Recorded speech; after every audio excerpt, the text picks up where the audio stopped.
Assalamualaikum warahmatullahi wabarakatuh. Gimana kabarnya anak-anak hari ini? Oke, sebelum pembelajaran dimulai, marilah kita berdoa terlebih dahulu ya. Berdoa dimulai.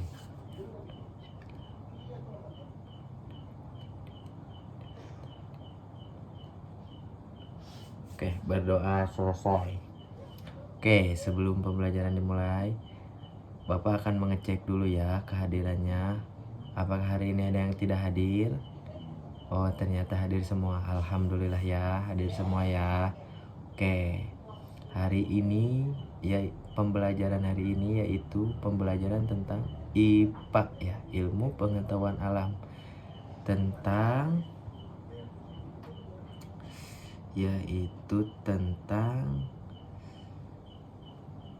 pemborosan penggunaan air terhadap ketersediaan cadangan energi ya, dan kelestarian alam lingkungan sekitar. Oke. Apresiasi, Bapak akan memberikan apresiasi contoh gambar tentang wilayah yang mengalami kekeringan ekstrim ya, akibat kemarau. Nah, contohnya ini nih anak-anak, lihat, perhatikan. Nah, kan ini itu sawah anak-anak ya. Jadi sawah ini mengalami kekeringan karena musim kemarau ya. Tidak ada hujan karena musim kemarau.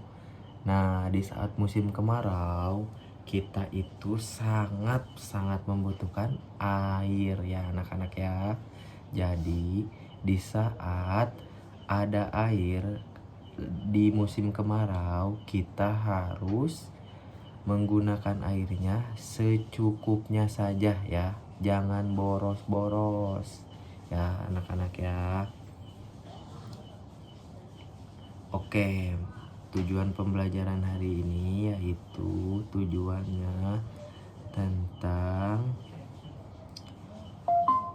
pada isu global keterbatasan air bersih akibat tingginya emisi karbon dari pembangkit listrik berbahan bakar fosil, serta bagaimana penghemat listrik di sekolah dapat menjaga keberlanjutan pasokan air bagi generasi masa depan.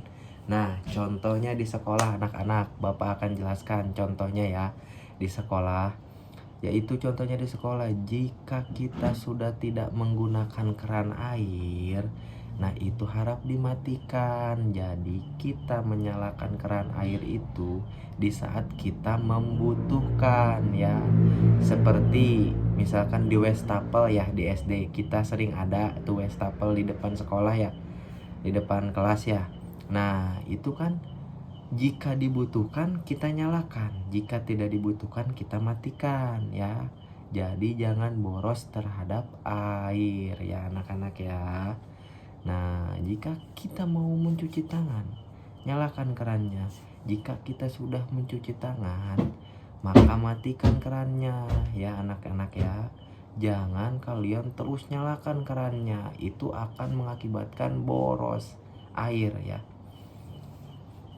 Oke, contohnya sekarang ya, contohnya seperti air sebagai sumber energi alternatif ya anak-anak ya.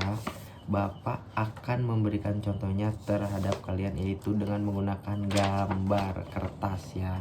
Seperti daftar isi definisi energi alternatif, pembangkit listrik, bioenergi, manfaat bioenergi ya. Bapak akan menjelaskan.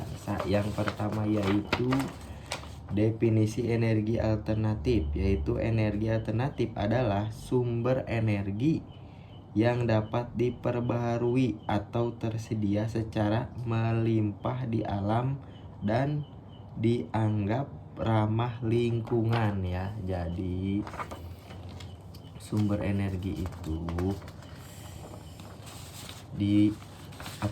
listrik itu kita memproses adanya listrik itu bisa dari kekuatan air yang kayak bola berputar itu anak-anak ya.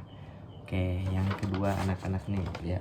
Yang pertama ya, pembangkit listrik tenaga surya, yaitu pembangkit listrik tenaga surya PLTS adalah sistem pembangkit listrik yang menggunakan energi dari sinar matahari sebagai sumber utama untuk menghasilkan listrik. Anak-anak ya. Nah, ini yang kedua nih, contohnya pembangkit air. Kayak baling-baling anak-anak, kayak baling-baling ya, pembangkit listrik tenaga angin. Nah, ini pembangkit listrik tenaga angin contohnya anak-anak. Ya. Nah, ada juga contohnya pembangkit listrik tenaga air yang dari air yang kata Bapak tadi, pembangkit listrik tenaga air.